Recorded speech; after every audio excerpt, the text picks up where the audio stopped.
Good morning. We're just swinging in the hammock eating some strawberries. Today I really want to talk about the topic of co-sleeping because it's something I've been doing since she was born. So she's almost 6 months now, and other people might call it bed sharing. People have different concepts of what co-sleeping is, but to me it means sharing the bed at night with your baby. So I want to talk about the reasons why I do it and the benefits, just in case anybody is interested. My topics these days are more around babies. They're still going to be about health, but this is just my life right now, so I'm sharing my experience. Okay, so when I became pregnant, a lot of things, not only the birth was on my mind, but also how to mother and how to take care of a little baby, because I was a social worker, and so I was used to taking care of children around like 1, 2, 3 and up. But whenever I got a client that was a baby, I would feel like, okay, what do I even do with this baby? I don't even know how to hold this baby. Like, what do I say? They're just so fragile and vulnerable, you know? And so one of the things that I thought about when I was pregnant was, okay, how is this baby going to sleep? Because I felt just intuitively, or just for me, a crib wasn't the right thing. When I thought about putting my baby in a crib, I didn't even know the baby yet. Is it a boy? Is it a girl? But I still thought, I don't really want to put my baby in a crib. And what came most naturally, instinctively to me, was this concept of co-sleeping, which is sleeping with your baby in the same bed. However, I didn't know anybody that did it this way, and there was a lot of fear already in my mind, just culturally. I don't know where exactly it was conditioned from, but as a Western culture, most Americans have this fear about co-sleeping, and this actually happened about 500 years ago. When people started thinking that the mom could suffocate the baby on the bed and that the baby could die tragically during co-sleeping.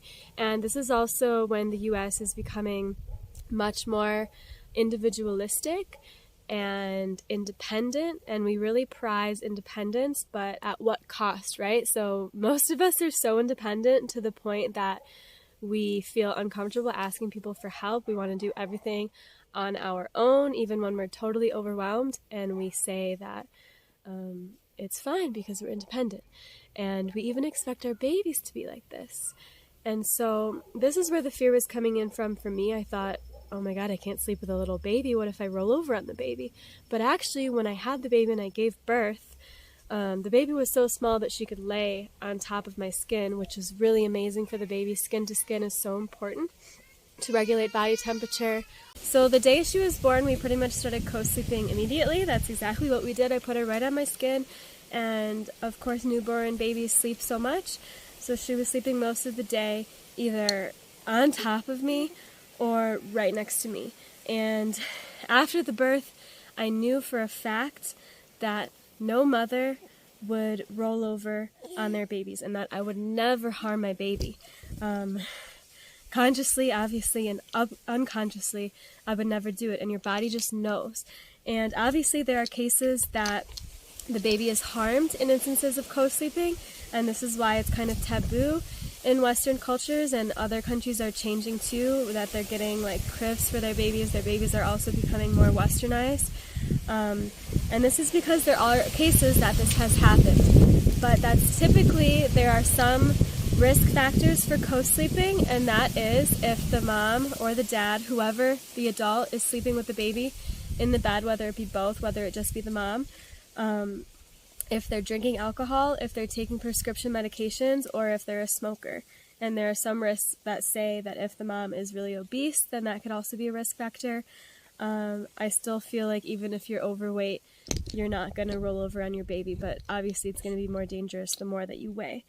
But the older your baby gets, the more your baby can move around.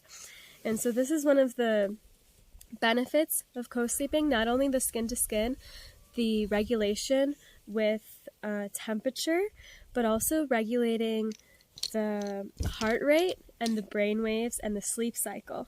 So typically the baby and the mom can go to sleep at exactly the same time. It usually gets the baby to sleep quicker. In my experience, it definitely does. Studies show that actually the moms that get the most sleep, and usually new moms are pretty sleep deprived, the moms that get the most sleep are the ones that sleep in bed with their babies. And this sounds kind of like counterproductive at first, because you think, okay, if I'm in bed with my baby, I have to take care of her so much more.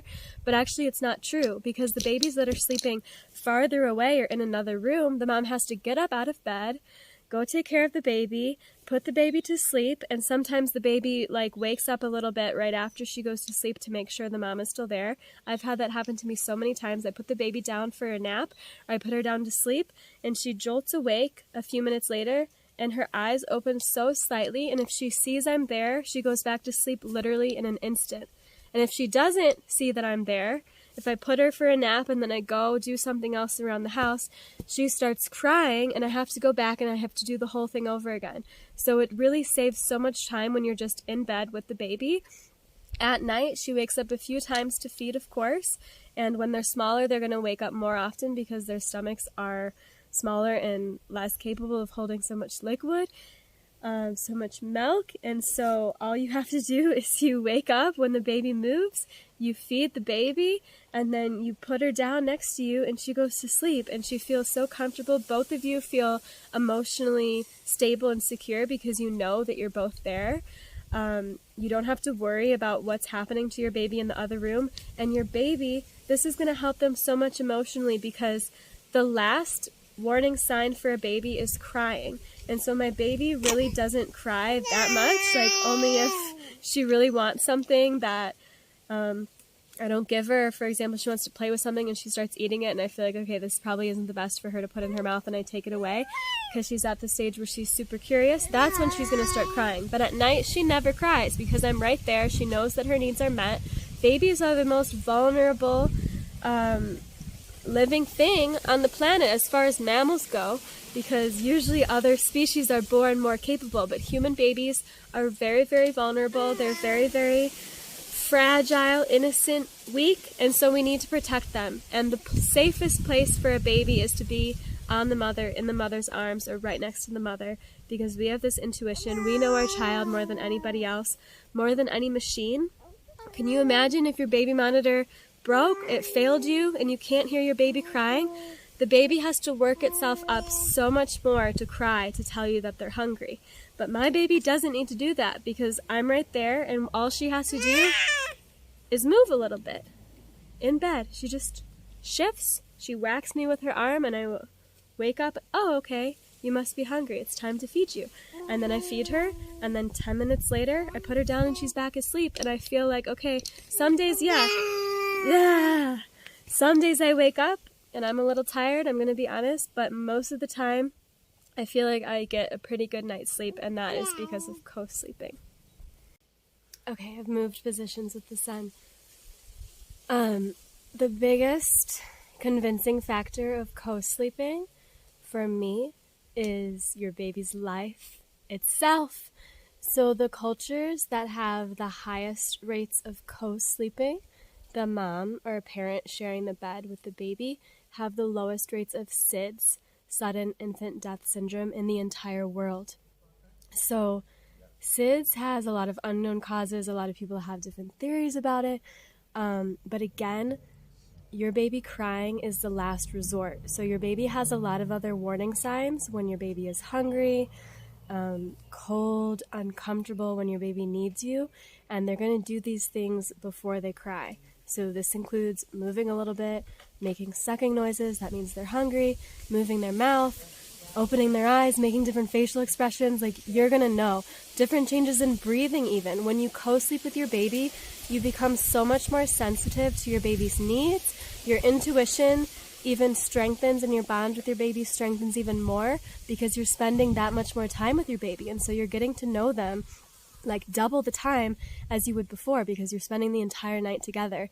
And so I can even know when my baby needs to go to the bathroom. And this is a whole nother topic. It's called elimination communication. But when you know when your baby needs to go to the bathroom, you can potty train them even more. So all of these things are tied together.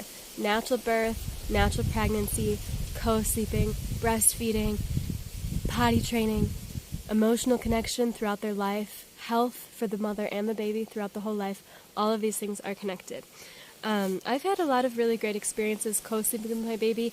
I feel like really happy waking up, and even just going to sleep, I can look at my baby and just feel this connection with her. So that's just another of these, I guess, non-scientific reasons that co-sleeping is so great.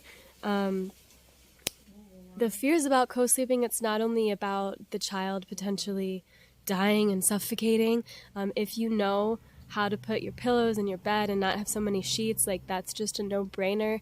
You're not going to have like tons of pillows around your baby. They can even sleep flat or sleep on a towel. I've put her on a pillow just to facilitate her digestion more, because if she's completely lied down, then she might have more chance of spitting up after she feeds throughout the night. But yeah, other people would say that this is not leading the baby or the kid to be independent, and it's causing codependence with the parent, but they're an infant, so they are literally codependent. They're the most codependent creature that there is. They are depending on you for their life. And so this whole obsession with independence too fast is doing more harm than good. Anything else about co-sleeping? I think that's pretty much it. It is also regulating the hormones. So just like natural birth and just like breastfeeding, co-sleeping is also increasing oxytocin, which is the love hormone, as well as endorphins, which is the hormone of pleasure and relaxation. And so both the mom and baby can feel more relaxed when they're co-sleeping. Other issues with co-sleeping might be that the father or the mom's partner doesn't want to sleep with the baby, and I feel like that's totally selfish. You really need to put your baby first, because these are formative years. These years are literally shaping your baby for their entire life, and so I would hope that you could have this conversation with your partner and they would understand, and that they would put the baby first in front of their own needs, because yeah, if you're putting your baby in another room, there's no judgment, but a lot of people, they want to work, but they're thinking that, oh, I need to go to work tomorrow, I need to get my sleep, but actually you're going to get even more sleep when your baby is right next to you, and you're going to get a lot more peace of mind. So yeah, I would love to hear your experience if you have a baby, or you have had a baby in the past, or you're going to have a baby, what you plan to do, or what you have been doing. What are the benefits that you've experienced from it? What's your experience been? And if you have any questions, please let me know.